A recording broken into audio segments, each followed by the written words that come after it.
બધાને મારા જય શ્રી કૃષ્ણ। આજે આવીને ચોલીના ઘૂઘરા બનાવું છું, એ તમને બતાડું છું। લોયામાં તેલ મૂકી દીધું છે। તેલ થાય એટલે આપણે થોડી હિંગને નાખી દઈએ, ગેસ જરા ફાસ્ટ કરી દઈએ। એમાં આપણે હિંગ નાખી દઈએ,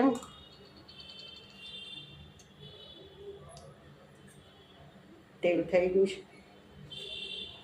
ગયું છે તો આપણે થોડી એમાં હિંગ નાખી દઈએ અને પછી બધી ચોલી નાખી દઈએ અંદર। પહેલાં ચોલીને વઘારીને પછી આપણે બીજું કરશું, પૂરીનો લોટ બાંધશું, પછી આપણે ઘૂઘરા એના કરશું। આમાં આપણે મીઠું નાખી દઈએ સાથે ને હળદર થોડી નાખી દઈએ।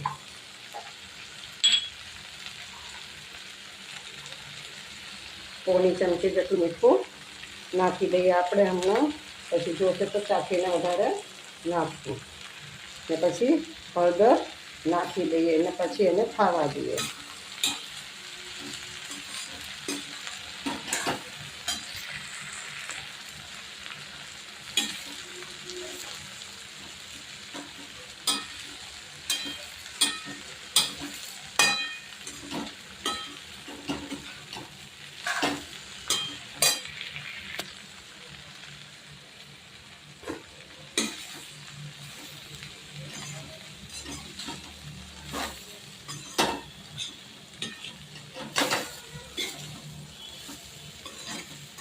હલાવી મિક્સ કરી લઈએ અને પછી આપણે એને ખાવા દઈએ। ચોલીને આપણે થોડી વાર માટે ઢાંકીને ઉપર પાણી નાખી દઈએ થાળીની અંદર, જેનાથી ચોલી દાજી ન જાય ને સારી રીતે બફાઈ જાય। થોડી વાર પછી આપણે જોશું। આપણે ચોલીને ચેક કરી લઈએ ને થોડી વાર હલાવતા રહીએ।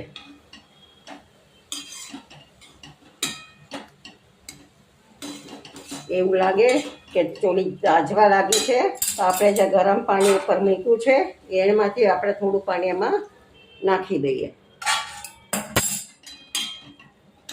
એટલે ચોલી ધીમે ધીમે તાપે બફાતી રહી।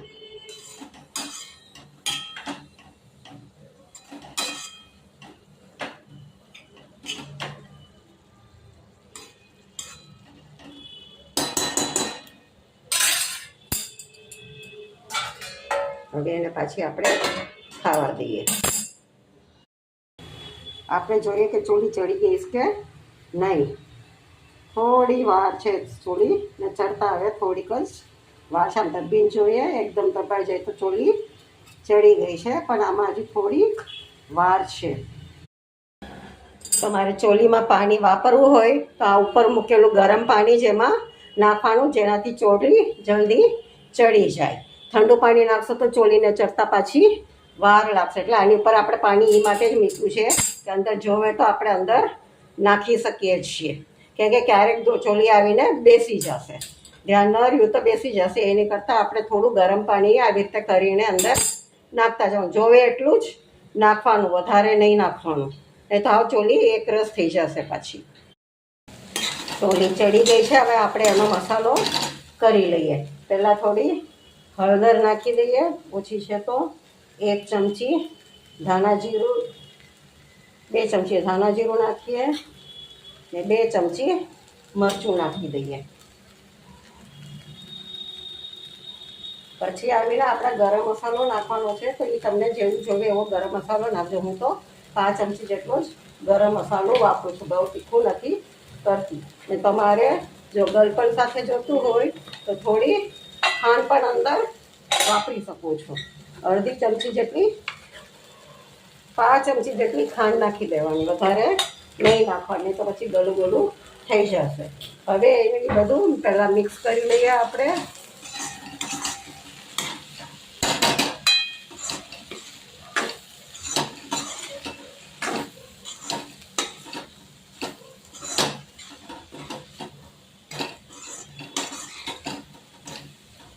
થોડો અડધા લીંબુનો રસ પણ નાખી દઈએ અને પછી ચોલીને ખાવા જઈએ, જેનાથી બધું મિક્સ થઈ જાય। જો તમને લીંબુનો રસ ન જોતો હોય તો તમે આમચૂર પાવડરની 1 ચમચી, અડધી ચમચી મોટી હોય તો અડધી ચમચી જેટલી નાખી શકો છો. આટલું શાક હોય તો અડધા કિલોનું, શાક હોય તો અડધા કિલોની, ચોલીનું શાક હોય તો તમે 1 ચમચી જેટલી આમચૂર નાખી શકો છો. અડધા લીંબાનો રસ. જો તમને ખાટું જોતો હોય તો પછી તમે વધારે વાપરો છો. હવે આપણે એને થોડી વાર ઢાંકીને થવા દઈએ, જેનાથી બધું એકરસ થઈ જાય.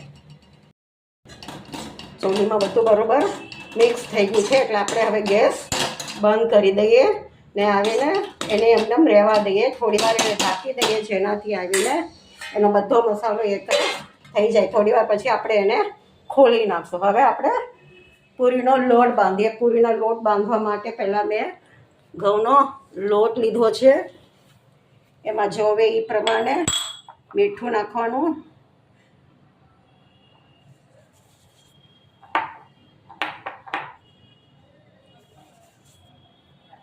લગભગ 1 ચમચી જેટલું, મોટી ચમચી જેટલું, 8 ચમચી જેટલું મીઠું નાખવાનું છે ને પછી તેલનું મોણ નાખવાનું છે. પૂરીનો લોટ બાંધીએ એવી રીતે આપણે બાંધવાનું છે. 1 ચમચો જેટલો અમારો જે ચમચો છે એ ભરીને હું તેલ નાખવા, અમારો આટલો મોટો ચમચો છે તો એ ભરીને એક આખું હું તેલનું મોણ નાખું છું. હવે હું લોટ બાંધીને પછી તમને આગળ બતાડું છું. ચોલીનો માવો તૈયાર થઈ ગયો છે, એને ઠરી પણ ગયો છે. તો હવે આપણે લોટ તૂપીને લોણા કરીને આપણે લુવા કરીને એનો ભરવા મળશે ને ઘૂઘરા ચાલુ કરી દઈએ. લોટ તૂપવા માટે થોડું તેલ લઈ લેવાનું, પછી બરોબર એને તૂપી નાખવાનું. બહુ કઠણ નહીં ને બહુ નરમ નહીં, એવો લોટ પૂરીનો બાંધવાનો છે જેનાથી બરોબર બાળી શકાય.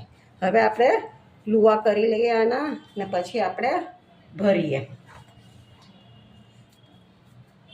તમારે આવી રીતે પૂરી નાની નાની વાળવાની છે ને પછી એમાં માવો ભરવાનો છે. બહુ નહીં ભરવાનો, 1 જ ચમચી જેટલો ભરવાનો છે ને પછી આપણે એને બરોબર પેક કરી દઈશું. બધી કિનારીને આમાં હાથેથી ચિપકાવી દઈએ. પછી આપણે એની ડિઝાઇન પાડશું.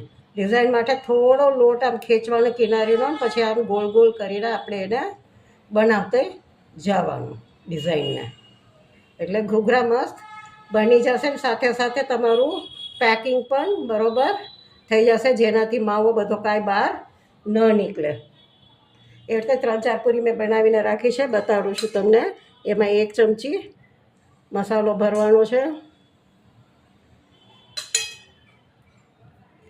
પછી એને આવી રીતે પેક કરી દેવાનું છે. સરસ કિનારીને દબીને પેક કરી દેવાનું છે કે જેનાથી છૂટું ન પડી જાય.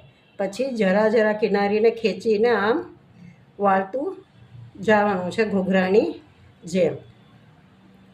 તમે ઝીણી ડિઝાઇન કરો કે મોટી કરો, પણ આ અંદરનો માવો નીકળે નહીં એનું ધ્યાન રાખવાનું. એટલે પડ બધું બરોબર બનાવવાનું છે.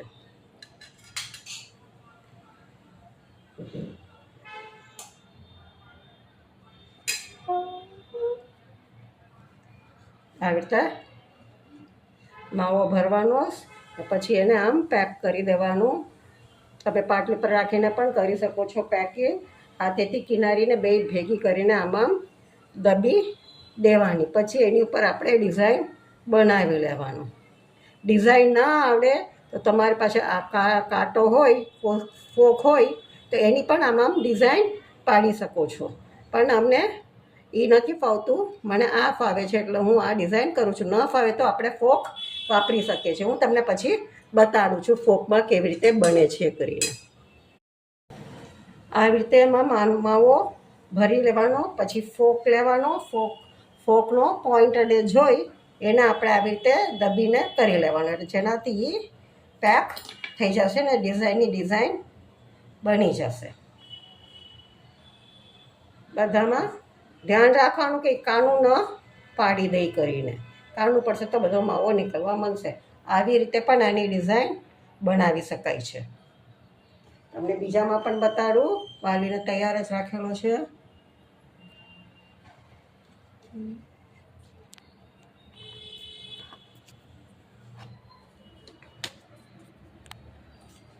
તમને એકદમ નજદીકથી બતાડું, જેનાથી તમને ખબર પડે કે કેવી રીતે થાય છે કરીને.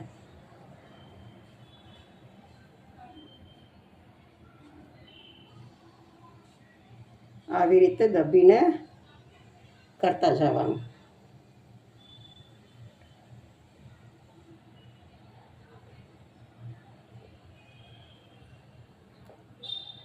ધ્યાન રાખવાનું કે અંદરનો માવો ન નીકળી જાય કરીને, કે એમાં કાણું પડીને ન નીકળે કરીને.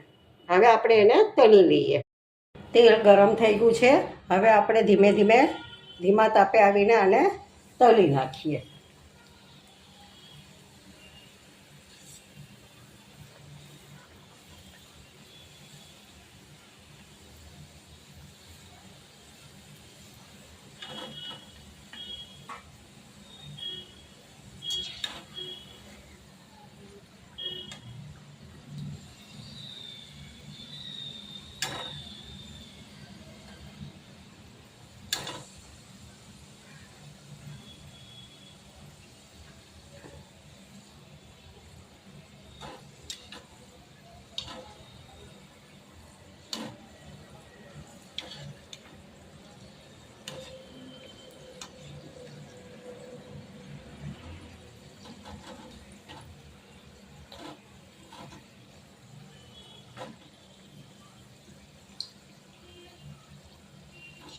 આવા આછા ગુલાબી તળવાના છે આપણે.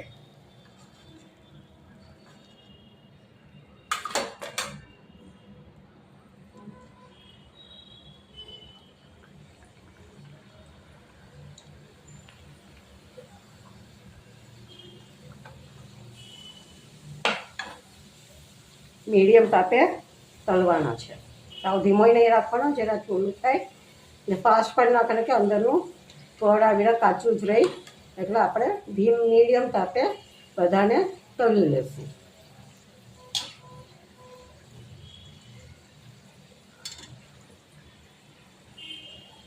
પછી તમારે આ ગળી ચટણી સાથે ખવાય તો ગળી મીઠી ખજૂરની ચટણી સાથે ખવાય છે, તીખી લીલી કોથમરીની ચટણી સાથે પણ ખવાય છે, ને સોસ સાથે પણ ખવાય છે. જો ભાવે તો લસણની ચટણી સાથે પણ ખવાય છે. એટલે એ આપણી ઉપર છે, જેની સાથે ખાવું એ એની સાથે આને ખવાય છે.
આવી રીતે કરી લો. હું બીજા બધા હવે તળી લઉં છું, પછી તમને બતાડું છું.